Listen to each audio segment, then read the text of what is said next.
और cell organelle में हम कौन सा पढ़ रहे थे? न्यूक्लियस पढ़ रहे थे। न्यूक्लियस पढ़ रहे थे, न्यूक्लियस जिसे हम केंद्रक बोलते हैं। और न्यूक्लियस के बारे में मैंने कुछ पॉइंट आपको, 3 नंबर लगाऊं ना इसको, चलो 3 नंबर लगा लेते हैं न्यूक्लियस, क्योंकि 2 तो मेम्ब्रेन ही होगी थी भैया, 2 तो कवर ही हो गए थे सेल के। अगर मैं बात करूं सेल ऑर्गेनेलीज की, तो एक्चुअल सेल ऑर्गेनेलीज तो पहला ही न्यूक्लियस है, उससे पहले तो क्या हो गए थे? 2 कवर, एक सेल वॉल, एक सेल मेम्ब्रेन। अब किसी में सेल वॉल है, किसी में सेल वॉल नहीं है, ठीक है। अब हमें नेक्स्ट पढ़ना था न्यूक्लियस। न्यूक्लियस के बारे में बहुत सारे पॉइंट मैंने नोट भी करवाए थे कि nucleus is the largest organelle of cell. उसके बाद न्यूक्लियस को हम ब्रेन ऑफ सेल बोलते हैं, अगर तुम लोगों को याद हो तो। न्यूक्लियस को मैनेजर ऑफ सेल बोलते हैं। अब हम बात करेंगे न्यूक्लियस को हमने कल 4 पार्ट में बांटा था। मैंने कहा था न्यूक्लियस को हम 4 भागों में बांटकर पढ़ेंगे। अब एक एक करके वो सारे पार्ट्स हमें पढ़ने हैं। सबसे पहला पार्ट क्या है, तो आप बताओगे न्यूक्लियर मेम्ब्रेन। 1 नंबर पर केंद्रक के चारों तरफ जो झिल्ली होती है, न्यूक्लियर मेम्ब्रेन। न्यूक्लियर मेम्ब्रेन जिसे हम बोलते हैं केंद्रक झिल्ली, नाम से क्लियर है, केंद्रक के चारों तरफ जो झिल्ली है उसे हम केंद्रक झिल्ली बोलते हैं। जैसे मैंने आपको इमेज भी दिखाई थी कि ये न्यूक्लियस है और इस न्यूक्लियस के चारों तरफ बेटा ये जो मेम्ब्रेन लगी हुई है, देखो ये वाली मेम्ब्रेन। अच्छा कोई अलग कलर का पहन लूं, इस पे दिख नहीं पा रहा है, येलो कलर, जहां जहां मैं येलो कलर चला रही हूं ये बेटा न्यूक्लियस की मेम्ब्रेन है। ये क्या है? न्यूक्लियस की मेम्ब्रेन, जिसे हम न्यूक्लियर एनवेलप भी बोलते हैं। जैसे बोलते हैं ना लिफाफा, लिफाफे में हम पैसा डाल कर देते हैं किसी को, ऐसी न्यूक्लियस के चारों तरफ एक लिफाफा लगा हुआ है जो क्या करेगा? लिफाफे में पैसा क्यों डालते हो? ताकि पैसा गिरे ना, आपका पैसा सुरक्षित रहे और जहां पहुंचाना है वहां पहुंच जाए। ऐसे ही बेटा आप क्या बताओगे कि न्यूक्लियस के चारों तरफ जो मेम्ब्रेन होती है, जिसके अंदर आपका न्यूक्लियस क्या रहता है? सेफ रहता है, सुरक्षित रहता है, उसे न्यूक्लियर एनवेलप या न्यूक्लियर मेम्ब्रेन का नाम दिया जाता है। ठीक है, तो आप इसे लिखोगे सबसे पहला न्यूक्लियर मेम्ब्रेन। तो भैया न्यूक्लियर मेम्ब्रेन क्या होती है लिखवाने की जरूरत नहीं है, क्योंकि मैम न्यूक्लियस के चारों तरफ जो मेम्ब्रेन है उसे न्यूक्लियर मेम्ब्रेन बोलते हैं। एग्जाम में क्वेश्चन आता है कि न्यूक्लियर मेम्ब्रेन जो है वो किसकी बनी हुई होती है, तो आप बताओगे न्यूक्लियर मेम्ब्रेन लिपोप्रोटीन की, लिपोप्रोटीन्स की बनी हुई होती है। ये आपका एग्जाम में क्वेश्चन आ सकता है कि लिपोप्रोटीन एक सेल के किस हिस्से में पाए जाते हैं। तो आप बताओगे कि जो न्यूक्लियस के चारों तरफ जो मेम्ब्रेन है, उस मेम्ब्रेन के चारों तरफ लिपोप्रोटीन की लेयर होती है। लिपोप्रोटीन क्या होते हैं? प्रोटीन प्लस लिपो का मतलब लिपिड्स, मतलब जो वसा और प्रोटीन दोनों से बना हुआ मॉलिक्यूल है उसे हम लिपोप्रोटीन बोलते हैं। पहला क्वेश्चन ये। दूसरा क्वेश्चन, 2 ही पॉइंट नोट करने आपको न्यूक्लियर एनवेलप से। ये किसका बना हुआ होता है? तो बता दोगे लिपोप्रोटीन का। दूसरा इसके बारे में जो पॉइंट नोट करना है, लिखना है न्यूक्लियर मेम्ब्रेन के बारे में, it is present in only eukaryotic cells. It is present in only eukaryotic cells. यह सिर्फ यूकैरियोटिक कोशिकाओं में पाया जाता है। ये तो मैम आप पहले ही पढ़ा चुकी हैं। हाँ जी, याद करो, जब मैंने प्रोकैरियोटिक और यूकैरियोटिक में डिफरेंस कराया था तो मैंने कहा था प्रोकैरियोटिक में कोई भी न्यूक्लियर मेम्ब्रेन नहीं होती, और यूकैरियोटिक का जो न्यूक्लियस है उसके चारों तरफ, न्यूक्लियस के चारों तरफ जो एनवेलप होता है उसे हम न्यूक्लियर मेम्ब्रेन, उसे हम क्या बोलेंगे? केंद्रक झिल्ली कहते हैं। मेरी बात यहां तक क्लियर हो गई? और इसका काम क्या है? तो भैया न्यूक्लियस को प्रोटेक्शन देना। हमारा न्यूक्लियस है उसको सुरक्षा प्रदान करना, सेल के अंदर जो केंद्रक है उसे सुरक्षा प्रदान करना। बस ये 2 ही पॉइंट आपको नोट करने हैं इसके बारे में। प्रोकैरियोटिक में नहीं होती है, पहले पढ़ा चुकी हूं, कोई दूसरी बात नहीं है बताने वाली। तो ए नंबर लगा दो न्यूक्लियर मेम्ब्रेन। अब दूसरा हिस्सा न्यूक्लियस का कौन सा होता है? आप बताओगे न्यूक्लियोलस। आप बताओगे न्यूक्लियोलस। न्यूक्लियोलस दूसरा हिस्सा लिखोगे न्यूक्लियोलस। ये मैंने लास्ट क्लास में बताया भी था कि न्यूक्लियोलस क्या होता है। तो ये देखो, ये बीचों बीच आपको, अरे यार ये क्या रखा है, थोड़ा सा रुको ना, इसे मैं ठीक करूं।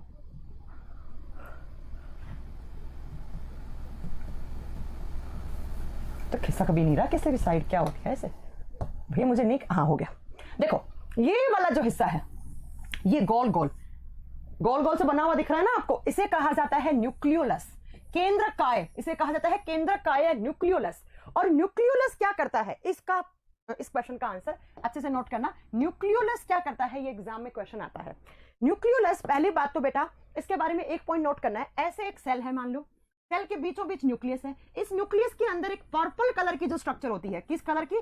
पर्पल, बैंगनी कलर की जो संरचना है उसे हम क्या बोलते हैं? न्यूक्लियोलस बोलते हैं। हिंदी में न्यूक्लियोलस ही लिखा हुआ आता है, बहुत सारी बुक्स में तो न्यूक्लियोलस कहा जाता है। अब ये न्यूक्लियोलस क्या करेगा थोड़ी देर के बाद समझ में आएगा, लेकिन इसके बारे में एक पॉइंट नोट करना है न्यूक्लियोलस के बारे में, जिसे स्टार बनाकर नोट करना। स्टार का मतलब होता है बेटा जो एग्जाम में डायरेक्टली क्वेश्चन आता है।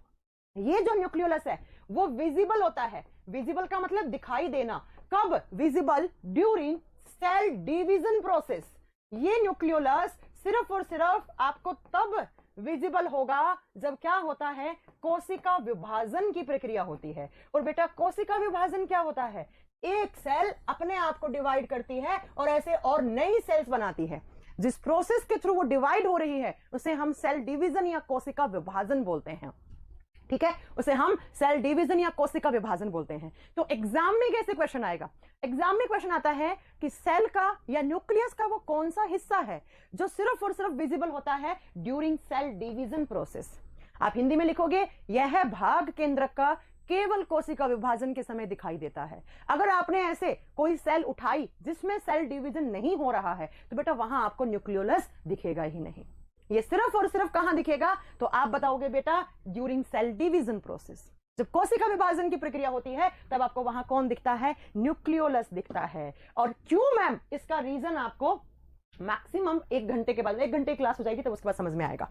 अगले क्वेश्चन, अगला तीसरा पार्ट कौन सा है, सी नंबर पे तीसरा पार्ट है, उसे आप लिखोगे बेटा न्यूक्लियोप्लाज्म। नेक्स्ट लिखोगे 3 नंबर पर, सी नंबर पर तीसरा जो पार्ट है वो है बेटा न्यूक्लियोप्लाज्म। और मैंने कहा था न्यूक्लियोप्लाज्म का मतलब क्या होता है, न्यूक्लियो का मतलब न्यूक्लियस, केंद्रक, प्लाज्म का मतलब होता है द्रव्य। वो द्रव जो किसके अंदर है, न्यूक्लियस के अंदर। जैसे मान लो ये सेल है, इस सेल का न्यूक्लियस है, तो इस न्यूक्लियस के अंदर एक लिक्विड रहता है और उस लिक्विड को क्या बोलते हैं, न्यूक्लियोप्लाज्म। तो लिख देना it is the liquid part of nucleus. क्या लिखोगे, it is the liquid part of nucleus, liquid part of nucleus. यह है केंद्रक का द्रव वाला भाग है, यह केंद्रक का द्रव वाला भाग है, जहां पर द्रव है, द्रव वाला भाग है। बेटा अगर मैं तुम लोगों को एक बात पूछूं तो क्या आप जवाब दोगे। मैंने आपको 3 तरीके के प्लाज्म पढ़ाए, याद करो, प्रोटोप्लाज्म, प्रोटोप्लाज्म जीव द्रव्य,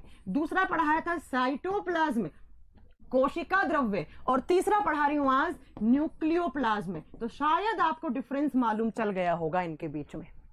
आर्यन राज बेटा यहीं से पढ़ लो, आप कोई दिक्कत नहीं है, साइंस यहां से पढ़ लो, बाकी सब्जेक्ट उससे पढ़ लो, ठीक है, उस बैच से महासंगम 2 से पढ़ लो, ठीक है बेटा। तो लिक्विड पार्ट, न्यूक्लियस का लिक्विड पार्ट कौन सा हो गया, न्यूक्लियोप्लाज्म। और न्यूक्लियस का वो हिस्सा कौन सा हो गया जो सेल डिवीजन के प्रोसेस के समय हमें विजिबल होता है, दैट इज न्यूक्लियोलस। और न्यूक्लियस के चारों तरफ जो मेम्ब्रेन है, न्यूक्लियर मेम्ब्रेन या न्यूक्लियर एनवेलप।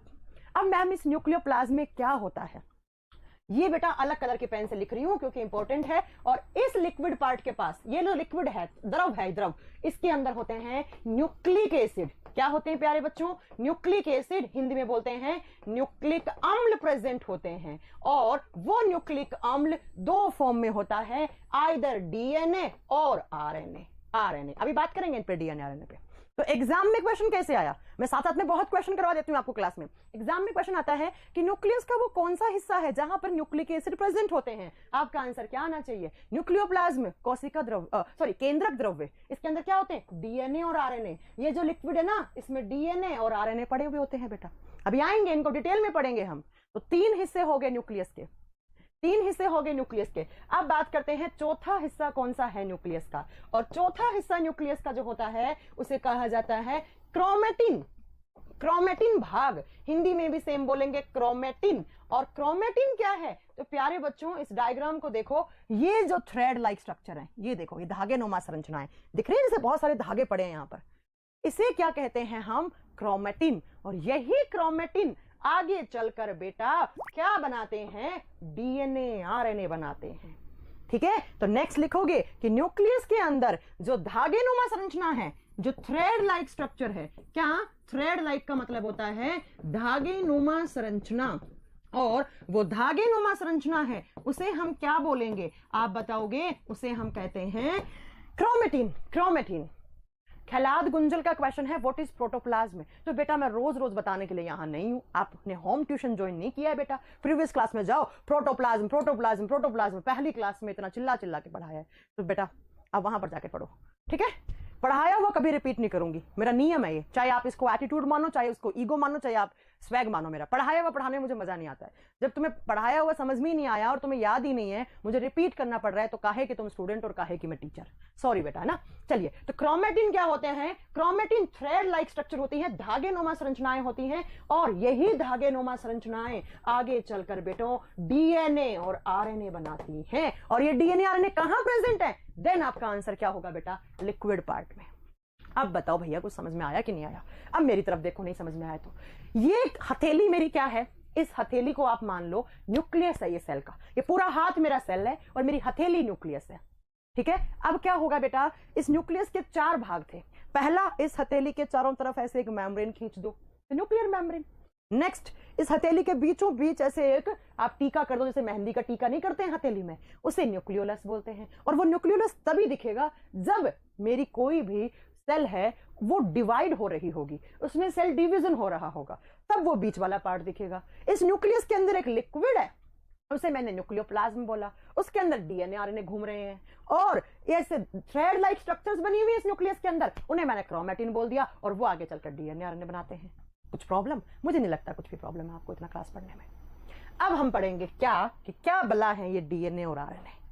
अब हम पढ़ेंगे कि हमारे न्यूक्लियस ही चल रहा है, न्यूक्लियस के अंदर पढ़ेंगे कि न्यूक्लियस के अंदर 2 टाइप के एसिड प्रेजेंट होते हैं, न्यूक्लिक एसिड।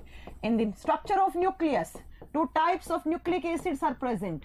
केंद्र के अंदर 2 प्रकार के न्यूक्लिक अम्ल प्रेजेंट होते हैं। कौन कौन सा? 1 नंबर लिखो डीएनए और 2 नंबर पे लिखो RNA, DNA and RNA, DNA and RNA, ठीक है। अब बात करेंगे इन डीएनए आरएनए के बारे में। बहुत सारे बच्चे बचपन से पढ़ते हुए आते हैं डीएनए होता है आरएनए होता है, क्या ये डीएनए होता है, क्या ये आरएनए होते हैं। सबसे पहले बच्चों की तरह पढ़ा रही हूं, एक डायग्राम दिखाती हूं, चलो कैसा डीएनए दिखेगा कैसा आरएनए दिखेगा।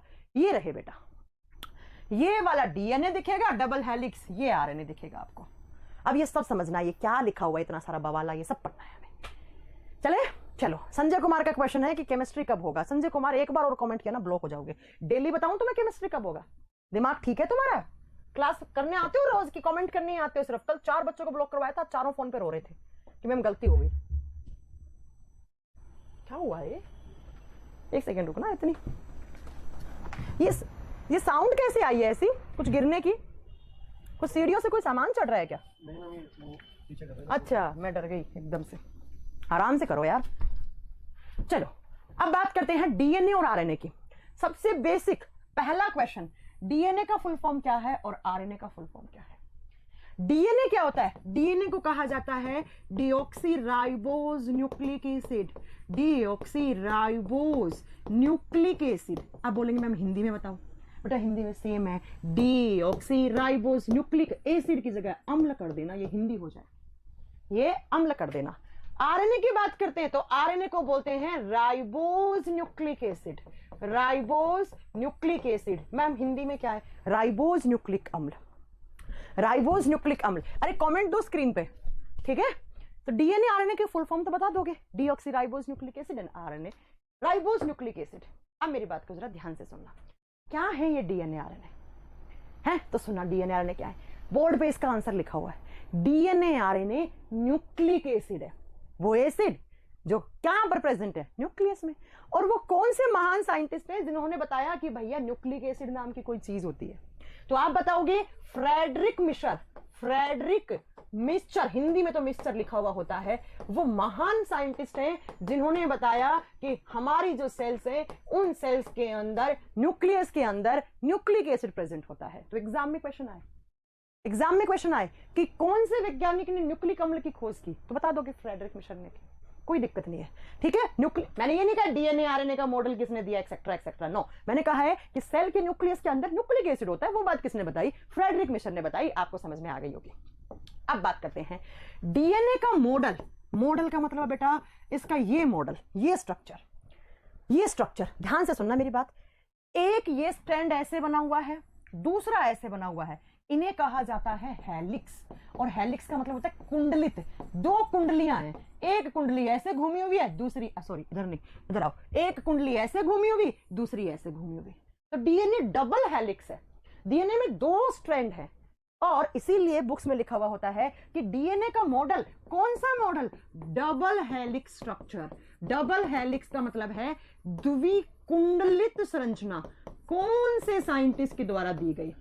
आप बताओगे वो मॉडल वॉटसन एंड क्रिक द्वारा दिया गया। किसके द्वारा? Watson and Crick. ये 2 महान वैज्ञानिक जिन्होंने मिले साथ में और मिलकर डीएनए का मॉडल दिया, जो कैसा था? डबल हेलिक्स था। अब भैया आरएनए का भी कोई ना कोई तो मॉडल होगा। आरएनए बेचारा सिंगल हेलिक्स है, एक ही है। आरएनए बड़ा गरीब है, उसके पास एक ही हेलिक्स है। ऐसे ऐसे एक ही बार घूमा हुआ है, ये आरएनए है। इसकी स्ट्रक्चर किसने बताई? तो जिसने न्यूक्लिक एसिड की खोज की। और न्यूक्लिक एसिड की खोज किसने की? तो क्या बताओगे कि आरएनए की जो स्ट्रक्चर है, जो संरचना है आरएनए की, वो किसने दी? फ्रेडरिक मिस्चर ने। फ्रेडरिक मिस्चर ने, जो ऊपर लिख चुके हैं हम, जिन्होंने न्यूक्लिक एसिड की भी खोज की थी। समझ में आ गई आपको बात? तो एक क्वेश्चन तो एग्जाम के पॉइंट ऑफ व्यू से जो बहुत मेन है वो ये है कि डीएनए का डबल हेलिक्स मॉडल किसने दिया था? वॉटसन एंड क्रिक ने। बहुत सारे एग्जाम में आया हुआ है। अब चलो आगे, कोई आपसे एग्जाम में पूछ ले what is DNA and RNA, DNA RNA किस फॉर्म में होते हैं हमारे बॉडी में? आप बोल देना डीएनए और आरएनए बायोमोलिक्यूल्स होते हैं। क्या होते हैं? बायोमोलिक्यूल्स। और हिंदी में बोलते हैं जैविक अणु। और बायोमोलिक्यूल्स क्या होते हैं? जिसमें कार्बन हो। पढ़ा होगा आपने स्कूल में, जहां कार्बन है वो क्या है? आप बताओगे बायोमोलिक्यूल्स है। डीएनए आरएनए के स्ट्रक्चर में कार्बन चेन प्रेजेंट होती है, कार्बन की श्रृंखलाएं प्रेजेंट होती हैं। कार्बन है और जहां कार्बन है वो उस अणु को, उस मॉलिक्यूल को हम बायोमोलिक्यूल, उसे हम जैविक अणु कहते हैं। तो कभी एग्जाम में क्वेश्चन आ जाए आपसे कि भैया डीएनए आरएनए किस एसिड की फॉर्म में है? तो न्यूक्लिक एसिड की फॉर्म में। कौन से मॉलिक्यूल की फॉर्म में है? आप बताओगे बायोमोलिक्यूल, जैविक अणु की फॉर्म में होते हैं। अब एक बच्चे ने बहुत अच्छा क्वेश्चन पूछा कि मैम एक एग्जाम में आया था कि डीएनए टर्म किसने दिया? आरएनए की कहीं जिक्र नहीं होती है। अगर आपसे पूछे कि जो डीएनए है और वो जो टर्म है, जो शब्द है डीएनए, ये किसने दिया? तब बेटा आपके सामने साइंटिस्ट आते हैं जैक्रिस, ZACHRIS। ये साइंटिस्ट थे जिन्होंने डीएनए शब्द दिया। लेकिन डीएनए का मॉडल किसने दिया था? आप बताओगे वॉटसन एंड क्रिक ने दिया था। वॉटसन एंड क्रिक ने दिया था। अब मैम आपने ये बता दिया कि डीएनए आरएनए न्यूक्लियस के अंदर होते हैं, है ना? और उसके बाद आपने ये बता दिया मैम कि डीएनए का मॉडल किसने दिया, आरएनए का मॉडल किसने दिया, डीएनए टर्म किसने दिया। अब बात आती है डीएनए आरएनए क्या होते हैं? तो बायोमोलिक्यूल्स। कहने का मतलब डीएनए और आरएनए के स्ट्रक्चर में किसकी चेन प्रेजेंट होती है? कार्बन की चेन प्रेजेंट होती है। लेकिन अगर मैम आपसे पूछे डीएनए आरएनए किसके बने हुए होते हैं, है ना, डीएनए आरएनए किसके बने हुए होते हैं, तब आप बताओगे बेटा डीएनए और आरएनए किसके बने हुए होते हैं। तो लिखेंगे आप एक next point, DNA and RNA molecules are made up of nucleotide. क्या? न्यूक्लियोटाइड। और आपने प्रोटोप्लाज्म नहीं कराया, सुरेश बिस कह रहे हैं। सुरेश शायद आपने प्रीवियस क्लासेस ढंग से नहीं पढ़ी है, ठीक है, शायद आपने ढंग से नहीं पढ़ी है, करवा रखा है मैंने, देखना एक बार फिर से देखना सुरेश मेरे कहने पे, ठीक है। आओ, DNA RNA molecule are made up of nucleotides. आप क्या लिखोगे हिंदी में कि डीएनए और आरएनए न्यूक्लियोटाइड्स के बने हुए होते हैं। न्यूक्लियोटाइड्स, कभी कभी बुक्स में लिखा हुआ होता है पॉलीन्यूक्लियोटाइड्स। और याद करो लास्ट क्लास में बताया था पॉली का मतलब क्या होता है बेटा? बहुत ज्यादा। जब कोई यूनिट बार बार रिपीट होती है तो उसे हम क्या बोलते हैं? पॉलीन्यूक्लियोटाइड्स के बने हुए होते हैं, है ना। मैंने कहा डीएनए और आरएनए मॉलिक्यूल किसके बने हुए होते हैं? न्यूक्लियोटाइड्स, एस लगाओ, न्यूक्लियोटाइड्स के बने हुए होते हैं। डीएनए और आरएनए न्यूक्लियोटाइड्स या पॉलीन्यूक्लियोटाइड्स के बने हुए होते हैं। अब बात ये आती है कि मैम ये न्यूक्लियोटाइड्स क्या होते हैं? भैया डीएनए आरएनए किसके बने? न्यूक्लियोटाइड्स। तो न्यूक्लियोटाइड्स क्या? या पॉली का मतलब बहुत बार न्यूक्लियोटाइड रिपीट हुआ, बहुत सारी न्यूक्लियोटाइड्स की स्ट्रक्चर जाके जुड़ी, तब जाकर पॉलीन्यूक्लियोटाइड या आपका डीएनए आरएनए बना। तो अब बात करते हैं मैम न्यूक्लियोटाइड क्या होता है। तो आपको अगर न्यूक्लियोटाइड बनाना है तो बेटा आपके पास तीन चीजें होनी चाहिए। न्यूक्लियोटाइड किसके बने हुए होते हैं? तो न्यूक्लियोटाइड बनाना है तो आपके पास तीन चीजें होनी चाहिए। वो क्या क्या बेसिक रिक्वायरमेंट है एक न्यूक्लियोटाइड बनाने के लिए? तो एक तो आपके पास होनी चाहिए शुगर, शुगर का मतलब होता है शर्करा, एक तो होनी चाहिए शुगर। दूसरा क्या होना चाहिए? आपके पास होना चाहिए फॉस्फोरिक एसिड, फॉस्फोरिक एसिड, ठीक है, फॉस्फोरिक अम्ल। और तीसरा आपके पास होना चाहिए नाइट्रोजीनियस बेस। क्या होने चाहिए? Nitrogenous base. हिंदी मीडियम वाला बच्चा लिखेगा नाइट्रोजन युक्त क्षार, क्षार शायद केमिस्ट्री में पढ़ोगे, बेस क्या होते हैं। क्या बताया ma'am? Ravi Bhushan unwanted comment नहीं करो, जो पढ़ाया जा रहा है चुपचाप पढ़ो, ठीक है। ज्ञान प्राप्त नहीं करना है तुम्हें, यहाँ पीएचडी नहीं करनी है, जो पढ़ाया जा रहा है चुपचाप वो पढ़ो। पढ़ा कुछ भी नहीं हूं, डाउट तुम्हें कुछ भी आ रहे हैं ना, मैंने कहा डीएनए और आरएनए मॉलिक्यूल किसके बने हुए होते हैं? न्यूक्लियोटाइड के बने हुए होते हैं। और न्यूक्लियोटाइड बनाने के लिए आपके पास कितनी चीज होनी चाहिए? शुगर, शर्करा होनी चाहिए। दूसरा फॉस्फोरिक एसिड होना चाहिए। तीसरा नाइट्रोजीनियस बेस, नाइट्रोजन युक्त क्षार होनी चाहिए। शायद आपको समझ में आ गई होगी मेरी बात इतनी। जब ये तीनों चीज होगी तो एक न्यूक्लियोटाइड बनेगा, और जब बहुत सारे न्यूक्लियोटाइड बनेंगे, मतलब एन नंबर ऑफ न्यूक्लियोटाइड, जिसे हम पॉलीन्यूक्लियोटाइड बोलते हैं, तब जाकर डीएनए आरएनए बनेंगे। तब जाकर डीएनए आरएनए बनेंगे। अब आपके दिमाग में क्वेश्चन ये आ रहा होगा कि मैम फिर डिफरेंस क्या हुआ डीएनए और आरएनए में? डिफरेंस क्या है डीएनए और आरएनए में? तो यहां आओ मेरे साथ पढ़ने के लिए। यहां पे इस चीज को यहां रख दो। डीएनए और आरएनए की जब हम बात करते हैं, बिल्कुल बेसिक सा डिफरेंस बता रही हूं। मैंने कहा डीएनए आरएनए में शुगर होनी चाहिए। हाँ जी मैम, होनी चाहिए। ठीक है, जब मैं डीएनए की बात करती हूं तो डीएनए की फुल फॉर्म क्या होती है? डीऑक्सीराइबोज न्यूक्लिक एसिड, है ना। तो डीएनए में सबसे पहला शुगर में डिफरेंस, डीएनए के स्ट्रक्चर में 2 राइबोज शुगर होती है। 2 राइबोज शुगर। एग्जाम में क्वेश्चन आता है डीएनए के स्ट्रक्चर में किस प्रकार की शुगर होती है? राइबोज शुगर, राइबोज शर्करा। और बेटा ये जो राइबोज शुगर है ना, इसके अंदर कार्बन है और 5 कार्बन है, तो उसे कहा जाता है पेंटोज शुगर। 5 कार्बन वाली 2 राइबोज शुगर। पेंटोज शुगर का मतलब है जहां पर कितने कार्बन है? 5 कार्बन। मैं पहले ही बता चुकी हूं, नीरज बेटा देख सकते हो क्लास, बिल्कुल देख सकते हो। मैं पहले बता चुकी हूं आपको कि डीएनए आरएनए बायोमोलिक्यूल है और वो 5 कार्बन वाले हैं। मतलब डीएनए आरएनए बायोमोलिक्यूल मतलब उसमें कार्बन चेन है। तो मैंने कहा कि डीएनए की स्ट्रक्चर में कौन सी शुगर? राइबोज। उस राइबोज में कितने कार्बन है? 5 कार्बन, तो वो पेंटोज शुगर कहलाती है। और पेंटोज शुगर के एग्जांपल राइबोज शुगर है। तो 5 कार्बन वाली 2 राइबोज शुगर है तो डीएनए है भैया। और दूसरा, अगर 5 कार्बन वाली 1 राइबोज शुगर है, 1 राइबोज शुगर है, तब आप बताओगे बेटा वो क्या है? आरएनए। तो एग्जाम में सीधा क्वेश्चन आता है कि डीएनए की स्ट्रक्चर में कौन सी शुगर? Ribose sugar. डीएनए में कितनी? 2। आरएनए में कितनी? 1 बेटा। पहला डिफरेंस समझ में आ गया। ठीक है, पुष्पेंद्र सिंह कह रहे नाम ले लो। ले लिया बेटा, तुम्हारा नाम देने से कोरोना भाग जाएगा, तो ले लिया मैंने, है ना।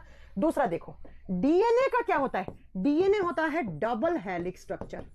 डबल हेलिक्स स्ट्रक्चर, इसको कहा जाता है द्विकुंडलित संरचना। DNA is double helix structure. मतलब डीएनए में किस स्ट्रक्चर में 2 स्ट्रैंड होते हैं, एक ऐसे होगा डीएनए में, दूसरा ऐसे होगा। तो डीएनए में कितने स्ट्रैंड? 2। आरएनए क्या होता है? आरएनए में एक तो राइबोज शुगर थी, एक बेचारे में, दूसरा बेचारे में तुमने हेलिक्स भी कम कर दिया। ये क्या है? सिंगल हेलिक्स है, एक कुंडलित है। आरएनए बेचारा ऐसा मिलेगा आपको। तो गरीब कौन है? डीएनए या आरएनए? डीएनए तो अमीर हुआ ना, क्योंकि 2 शुगर है, 2 हेलिक्स है। आरएनए के पास एक राइबोज शुगर, एक हेलिक्स, तो आरएनए बेचारा गरीब है। अब बात करते हैं नेक्स्ट डिफरेंस की। अगला डिफरेंस किसका? कि मैम डीएनए और आरएनए का ये होते कहां कहां प्रेजेंट है? बेटा बहुत इंपॉर्टेंट क्वेश्चन है, ध्यान से सुनना। आपसे एग्जाम में क्वेश्चन, बहुत ही अच्छा क्वेश्चन, मतलब एनडीए सीरीज वाले बच्चों को तो हर एग्जाम में देखने को मिलता है। जब मैं डीएनए के अकरेंस की बात करती हूँ ना, कि डीएनए कहां होता है, अरे यार पूरा ही गला मुंह पूरा दर्द कर रहा। एसी वैसी मुझे लगता है, पता क्या होता है, मुझे समझ में आया तबियत क्यों खराब होती है। धूप से आते हैं एकदम से एसी में आ जाते हैं, बॉडी टेम्परेचर नॉर्मल हो नहीं पाता है, फिर वापस धूप में जाते हैं, फिर वापस एसी में आते हैं, तो गले की पूरी बैंड बजी हुई। बस कैसे पढ़ा रही हूँ मैं ही जानती हूँ, पूरा गला सा खराब हो रखा है। विक्स की गोली खा के पढ़ा रही हूँ, पता ना, विक्स की गोली खाओ खिचकिच दूर करो, तो वो खिचकिच दूर ही होगी मेरी, है ना। देखो जब मैं डीएनए की बात करती हूँ, ध्यान से सुनना, डीएनए सेल के अंदर कहां कहां दिखता है आपको, एग्जाम में बहुत बार क्वेश्चन आता है। इसको तो 3 स्टार करो, 1 से तो काम ही नहीं चलेगा, 3 स्टार करो। डीएनए एक सेल के अंदर पहला तो न्यूक्लियस में दिखेगा। भैया न्यूक्लियस ही तो पढ़ रहे हैं, तो न्यूक्लियस में तो है ही है, बताने की क्या जरूरत है। तो पहला तो डीएनए होता है केंद्रक में। दूसरा बेटा, दूसरा माइटोकॉन्ड्रिया। माइटोकॉन्ड्रिया वो हिस्सा है सेल का जिसके पास खुद का डीएनए है, तो ये भी अमीर है भाई। अमीर वही सेल ऑर्गेनली है जिसके पास खुद का डीएनए। तीसरा, एक आपने नाम सुना होगा क्लोरोप्लास्ट, जिसे हिंदी में हरित लवक कहा जाता है या प्रणहरित कहा जाता है, क्योंकि क्लोरोप्लास्ट के अंदर जो क्लोरोफिल पिगमेंट होते हैं उन्हें हरित लवक कहा जाता है, और इसको हिंदी में प्रणहरित, हरे रंग वाले। ठीक है बेटा, तो आप याद करोगे कि सेल के अंदर डीएनए कहां कहां होता है। एक तो केंद्रक में, न्यूक्लियस में, दूसरा माइटोकॉन्ड्रिया में, तीसरा क्लोरोप्लास्ट में। लेकिन क्लोरोप्लास्ट किसकी सेल में होता है? तो बेटा प्लांट की सेल में होता है। तो प्लांट के ये 3 हिस्से हैं जिसमें आपको डीएनए दिखेगा, लेकिन हमारी सेल के न्यूक्लियस और माइटोकॉन्ड्रिया में दिखता है। अब बात करते हैं आरएनए कहां दिखता है। जब मैं आरएनए की बात करती हूं, ये देखो एग्जाम में क्वेश्चन कैसे आता है, सीधा क्वेश्चन थोड़ी पूछेगा आपसे, पूछते हैं न्यूक्लियस को छोड़ के कौन सा सेल ऑर्गेनेल है जिसके पास खुद का डीएनए? माइटोकॉन्ड्रिया। नॉर्मली यही होता है आंसर, माइटोकॉन्ड्रिया, क्योंकि माइटोकॉन्ड्रिया इज कॉमन ना। अब बात करते हैं आरएनए की। बेचारा आरएनए कहां कहां दिखेगा? एक तो दिखता है न्यूक्लियस में, सर मैं कर दूंगी खत्म ना, थोड़ा सा 10 मिनट थोड़ा सा लेट तक दे दो सर, आज मैंने लेट स्टार्ट की बच्चों की। केंद्रक में। दूसरा होता है बेटा न्यूक्लियस के बाद साइटोप्लाज्म। अब मैं नहीं बताऊंगी साइटोप्लाज्म क्यों होता है। अरे मैम तुम तो बड़ी खड़ूस सी मैडम हो, बहुत सारे बच्चे सोच रहे होंगे मैडम तो बहुत खड़ूस है। मैं इसलिए खड़ूस हूं बेटा क्योंकि पहले बता चुकी हूं। अब कुछ तो तुम भी पढ़ोगे ना, सारा कुछ ही मास्टर बता देगा तो फिर बात ही क्या है। तो बेटा मैंने पहले पढ़ा चुकी हूँ साइटोप्लाज्म क्या होता है, बार बार तो पढ़ाने के लिए नहीं, पढ़ाई हुई चीज कभी रिपीट नहीं करूंगी, ठीक है। तीसरा आरएनए कहां दिखता है? ये कुछ नई सी बात है ma'am, rough endoplasmic reticulum, rough endoplasmic reticulum. अब इसकी बात आगे करेंगे, हिंदी में लिखेंगे खुरदरी, रफ खुरदरी अंतः प्रदव्य जालिका, खुरदरी अंतः प्रदव्य जालिका। इन तीनों में आरएनए दिखेगा आपको। मैंने तो बहुत बार देख रखे, पता नहीं आप लोगों ने कभी देखा, आपका कभी देख भी पाओगे कि नहीं देख पाओगे। बैंक वाले कह रहे हैं कि मैडम आप 5 लाख तक का लोन इंस्टेंट ले सकते हैं।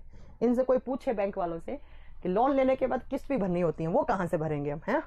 चलो बात करते हैं हम किसकी। डीएनए कहां का दिखेगा? न्यूक्लियस में, माइटोकॉन्ड्रिया में, क्लोरोप्लास्ट में। एग्जाम में पूछ ले आरएनए न्यूक्लियस के अलावा कहां दिखेगा, फटक से आंसर कर दोगे बेटा, कहां कहां दिखेगा? न्यूक्लियस के अलावा तो साइटोप्लाज्म में दिखेगा, और रफ एंडोप्लाज्मिक रेटिकुलम के पास भी खुद का आरएनए होता है। समझ में आई मेरी बात? कुछ समझ में आ रहा है? अब बात करेंगे इन दोनों के फंक्शन पे। अब बात करेंगे इन दोनों के फंक्शन की कि क्या काम करता है डीएनए, क्या काम करता है आरएनए। चलो लिखो, डीएनए का फंक्शन क्या है, कार्य क्या है? तो DNA is known as genetic material of living organisms, it behave like genetic material. Hindi में कहा जाता है आनुवंशिक पदार्थ। कौन सा पदार्थ? आनुवंशिक पदार्थ। और शायद लास्ट क्लास आपने प्रीवियस क्लासेस ढंग से सुने हैं तो बेटा आपने वहां सुना है, मैम ने बताया था जेनेटिक मटेरियल वो मटेरियल होता है जो जेनेटिक इंफॉर्मेशन को एक पीढ़ी से दूसरी पीढ़ी में, दूसरी से तीसरी में, तीसरी से चौथी में लेकर जाता है। समझ में आई मेरी बात? आनुवंशिक पदार्थ वो सब्सटेंस सेल के अंदर जो पिछली पीढ़ी के लक्षणों को हमारे अंदर लाएगा, हमारे लक्षण अगले में, उसको अगले में, इसको अगले में, इसको अगले में से लेकर जाएगा। समझ में आ गई? तो हमारी सेल्स में जेनेटिक इंफॉर्मेशन कैरी करने वाला मटेरियल कौन है? आप बताओगे बेटा डीएनए। कैसे करता है वो सब छोड़ दो, बात की बातें हैं। आरएनए क्या करता है बेटा? जहां जहां आरएनए बात दिखी ना तो लिख देना, आरएनए का काम होता है प्रोटीन सिंथेसिस का। किसका? Protein synthesis. प्रोटीन के संश्लेषण में सहायक होता है। किसके संश्लेषण में? प्रोटीन के संश्लेषण में सहायक होता है।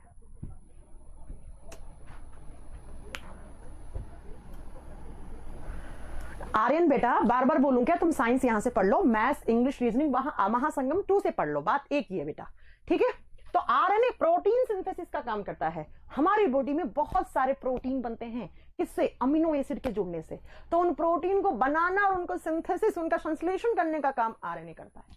जहां जहां आरएनए है वहां वहां प्रोटीन वाले ऑप्शन को टिक करके आ जाना। समझ में आई आपको मेरी बात? इतनी बात चलो आ गई होगी, शायद आपको बात समझ में आ गई होगी। अब बात करेंगे डीएनए और आरएनए में मेन डिफरेंस क्या है। अब बात करेंगे मेन डिफरेंस की।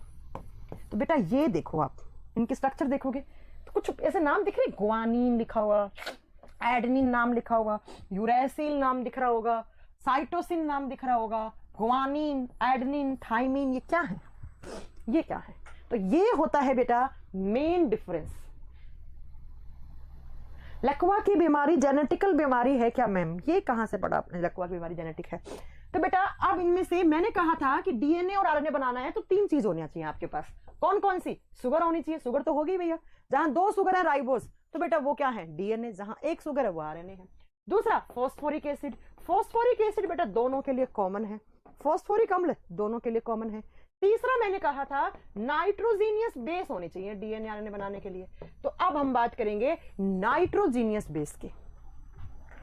तो नेक्स्ट लिखोगे मेन डिफरेंस किसका होता है डीएनए और आरएनए में?